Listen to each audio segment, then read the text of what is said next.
How to create a WhatsApp link. Having a WhatsApp link is super useful because you can share your WhatsApp link to any of your social media platforms, or you can share it with anyone directly. And this way they can contact you without saving your phone number just by clicking on the link of your WhatsApp chat.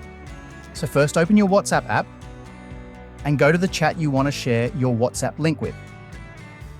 Type in https://wa.me/ and then type your WhatsApp phone number with the country code.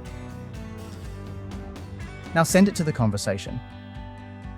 As you can see, this will be our WhatsApp link. And if someone clicks on it, they will be able to contact you directly without even saving your phone number. So this is how you can create your WhatsApp link. I hope this video was helpful to you. Please leave a like on this video and don't forget to subscribe to our channel. Thanks for watching.